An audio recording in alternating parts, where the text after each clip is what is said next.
Atenção! Vai começar agora uma teleaula de ensaios de materiais do curso profissionalizante. Este módulo tem um total de 25 aulas. Hoje, você vai assistir a teleaula número 21. Bons estudos!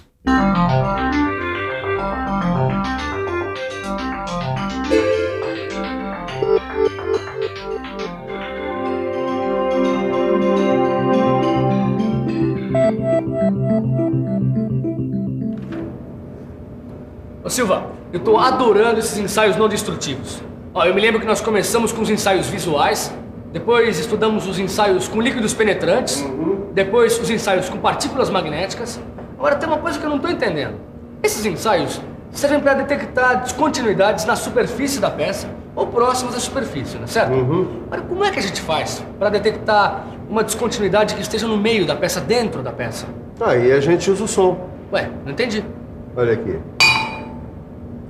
O som, Kai, é um recurso eficiente para detectar descontinuidades em qualquer ponto da peça. Além disso, ele é muito usado para examinar todo tipo de material, sendo usado para os ensaios não destrutivos em praticamente todo tipo de peça. Eu usei essas peças aqui para produzir esse som, mas isso foi só um exemplo, porque, na realidade, o som que se usa para fazer o ensaio é um som especial, tão especial que o ouvido humano não consegue captar. Hoje você vai aprender o que é o som e como ele se propaga. Vai aprender o que é o ultrassom e como ele é gerado. E como cristais são usados nos ensaios por ultrassom. Eu aposto que você também está curioso para conhecer esse ensaio e entender direitinho o ultrassom. Então, é só ficar esperto porque a nossa teleaula já está começando.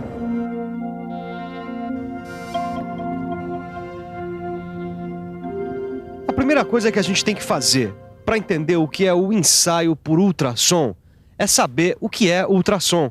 E a primeira coisa que a gente tem que fazer para entender o que é ultrassom é saber o que é som. Bom, o som se origina pela vibração de um material e essa vibração se propaga na forma de onda. Mas o que é onda?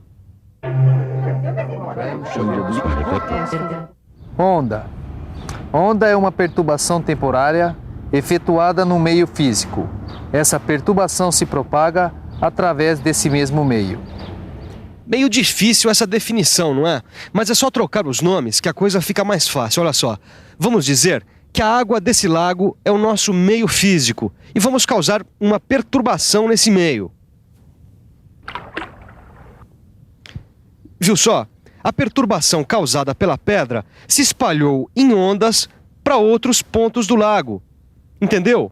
O nosso meio físico, que é a água, sofreu uma perturbação causada pela pedra e essa perturbação se espalhou para outros pontos do lago. Agora, dá só uma olhada nisso aqui. Escuta só.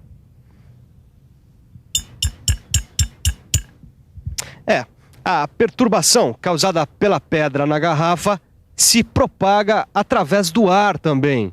E essa propagação, ela acontece na forma de ondas, não pela água, como no exemplo do lago, mas pelo ar até alcançar os meus ouvidos. Aí eu escuto o ruído. Agora dá só uma olhada nessa rolha aqui.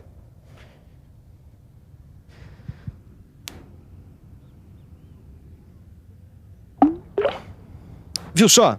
A rolha sobe e desce, mas ela não sai do lugar. Isso porque as ondas apenas transmitem energia, elas não transportam matéria. O que acontece é o seguinte: a onda passa em movimento o objeto, isto é, ele ganha movimento, sobe e desce, voltando ao mesmo lugar. Isso acontece porque a onda transfere energia de um ponto a outro sem que ocorra transporte de matéria. Agora, para a gente entender melhor a propagação das ondas e do som, a gente precisa conhecer os elementos de uma onda. Tá bom, e que elementos são esses?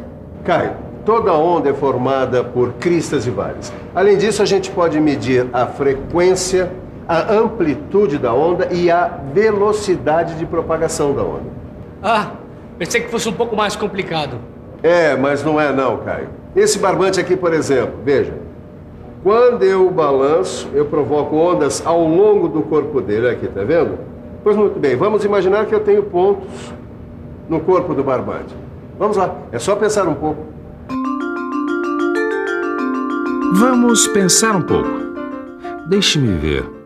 Vamos imaginar que eu tenho um barbante que está preso por um dos lados e alguém está balançando a outra ponta, criando ondas sucessivas. Os pontos ao longo do barbante sobem e descem periodicamente, realizando ciclos. Olha aí. Um ciclo é o movimento completo de um ponto qualquer da onda, saindo de sua posição original e retornando depois a ela. Ah, e aí estão a crista bem no alto da onda e o vale no fundo. E a distância entre a posição de equilíbrio e o fundo do vale, ou o topo da crista, recebe o nome de amplitude. Já sei! Se a ponta do barbante for balançada com movimentos mais amplos, a amplitude da onda também será maior, os vales mais fundos e as cristas mais altas. Agora ficou mais claro, Silva. Mas você falou também de frequência e eu não vi o que é frequência. Caio, você viu que um ciclo é um movimento completo de um ponto qualquer da onda. Pois muito bem, eu fiz uma marca vermelhinha aqui no barbante para ficar mais fácil de entender. Olha só. Quando a onda passa pelo ponto, ele se desloca de um lado para outro. Pois bem, isso daqui é um ciclo. Agora, a frequência de uma onda é dada pelo número de ciclos em função do tempo. Mas ainda não está muito claro, né, Silva? Mas eu garanto que agora vai ficar. Dá uma olhada aqui. A frequência é dada pela relação entre o número de ciclos e a unidade de tempo que a gente estiver usando. Vamos admitir que essa unidade de tempo seja o segundo. Aí nós temos o número de ciclos por segundo. E olha aqui, nesse exemplo nós temos uma onda com frequência igual a 1 ciclo por segundo. Ou seja, o nosso pontinho do barbante leva 1 segundo para ir de um lado para o outro e voltar à sua posição original. Portanto, a frequência dessa onda, que é de 1 ciclo por segundo, é igual a 1 Hz, que é a unidade usada para medir a frequência das ondas. Ok, você se lembra que eu falei sobre a velocidade de propagação? Lembro, claro. Muito bem. Por acaso você reparou naqueles filmes de Velho Oeste que o cowboy colocava o ouvido no trilho para saber se o trem estava vindo ou não? Eu reparei, mas o que isso tem a ver com propagação? Tem que o som se propaga em ondas mecânicas. E as ondas mecânicas precisam de um meio material para se propagar, como a gente já viu. Pois muito bem, dependendo do meio material, o som se propaga mais rapidamente ou menos rapidamente. Quanto mais compacto for o meio material, maior será a velocidade de propagação. Saquei. Os bandidos colocavam o ouvido no trilho porque o som se propaga mais rapidamente no aço, que é mais compacto, do que no ar. Bom, se você ainda se lembra, essa aula é sobre o ultrassom. E se você já aprendeu o que é som e como ele se propaga, eu acho que está na hora de você ficar sabendo o que é ultrassom. Esse som que você acabou de não ouvir é o ultrassom. É isso mesmo, porque o ultrassom tem as mesmas características que o som que a gente ouve. Ele se propaga na forma de ondas mecânicas, ele tem ciclo, tem crista, tem vale de onda, etc. Só que a gente não escuta, porque os nossos ouvidos só captam sons com frequências entre 20 Hz e 20 mil Hz. Os sons que têm frequência abaixo de 20 Hz são chamados infrassons. E os que têm frequências acima de 20 mil Hz são chamados ultrassons, que são exatamente os sons que a gente usa nos ensaios industriais. Olha só. Esse apito é usado no treinamento para cães e ele emite ultrassons, ou seja, sons com frequências superiores a 20 mil Hz. É claro que nos ensaios industriais a gente usa equipamentos diferentes. A gente usa cristais piezoelétricos.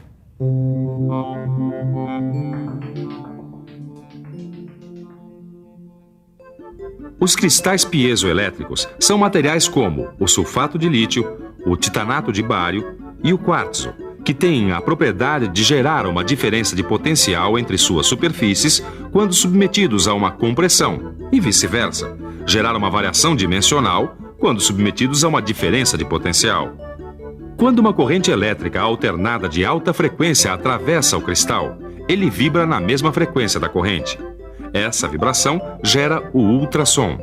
No sentido inverso, acontece coisa parecida.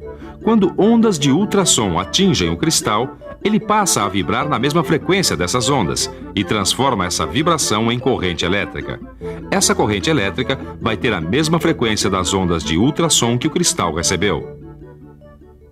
Interessante mesmo essa história de ultrassom, hein, Edgar? Eu também acho, viu, Neuza? Mas eu fico pensando, como é que essas coisas funcionam na prática, né? Ultrassom, cristal piezoelétrico. Como é que funciona na prática, na hora do ensaio? Eles são usados com a ajuda de um dispositivo chamado transdutor. Nos ensaios por ultrassom, os cristais piezoelétricos são usados em dispositivos chamados de transdutores, também chamados simplesmente de cabeçotes. Durante o ensaio, o transdutor é acoplado à peça a ser examinada. Além do cristal piezoelétrico, o transdutor tem um amortecedor mecânico que elimina vibrações indesejáveis no cristal. Uma face protetora, que são em geral películas de plástico que fazem o contato com a peça, elementos elétricos que ligam o cristal à fonte de energia e uma carcaça que acomoda todo o conjunto do transdutor. Existem vários tipos de transdutores quanto ao ângulo de emissão ou recepção do ultrassom. O transdutor normal emite e recebe o ultrassom perpendicularmente à sua superfície. Já o transdutor angular emite e recebe o ultrassom em ângulo em relação à sua superfície. Existem transdutores que usam apenas um cristal piezoelétrico, sendo que para um tipo de transdutor, o cristal pode apenas emitir ou receber ultrassom, sendo necessários 2 para a operação, um receptor e um outro emissor. Em outro tipo, esse único cristal pode fazer as duas coisas. Esses são os chamados transdutores monocristais. E existem transdutores que usam 2 cristais ao mesmo tempo, um fazendo a emissão do ultrassom e o outro se encarregando do recebimento do ultrassom. São os chamados transdutores de duplo cristal. Acima de 20.000 Hz, nós temos os ultrassons que são usados nos ensaios, não é, Caio? É isso aí. E depois tem aquela história dos cristais. Os ultrassons são gerados por cristais que vibram com a passagem da corrente elétrica. Esses cristais são usados em dispositivos chamados de transdutores. E esses dispositivos são acoplados à superfície das peças que vão ser ensaiadas. Tá vendo quanta coisa você aprendeu? Tá bom, mas eu ainda não entendi como é que é feito o ensaio. Calma, Caio, que você vai entender, você já vai ver. Mas antes, você tem que ficar conhecendo uma coisa muito importante. São os acoplantes. Olha eles aqui. É o seguinte, Caio. Como você mesmo acabou de falar, os cristais que geram o ultrassom ficam dentro de um dispositivo chamado de transdutor, certo? Pois bem, é esse transdutor que é acoplado a uma peça. Pois então, para que o ensaio saia perfeito, o contato entre o transdutor e a peça tem que ser perfeito para que o som não sofra reflexão e se disperse. E ou a água, ou a graxa, ou a glicerina, ou o óleo ajudam nesse contato. Eles são usados separadamente. Existem outros acoplantes, mas esses são os mais comuns. Pois então, agora sim nós podemos dar uma olhada no ensaio.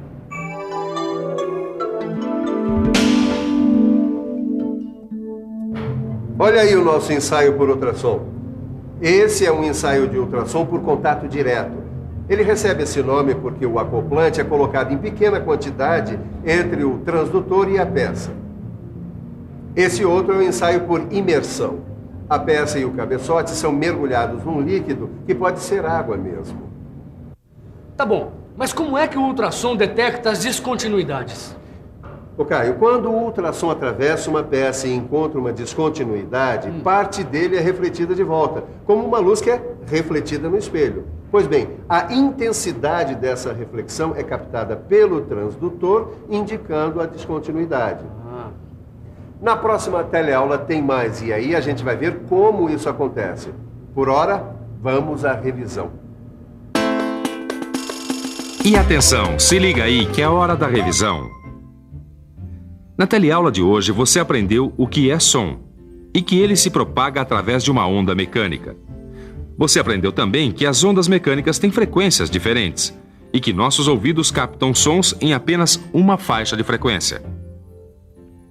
Finalmente, você conheceu os cristais piezoelétricos e os transdutores, que são dispositivos usados nos ensaios por ultrassom. Conheceu também os acoplantes, que têm por função fazer a ligação entre o transdutor e a peça para evitar interferências. Na próxima teleaula, a gente vai estudar direitinho como o ultrassom detecta as descontinuidades nas peças. Não perca e consulte o seu livro. Ele contém coisas muito importantes sobre o que você aprendeu hoje. Até lá!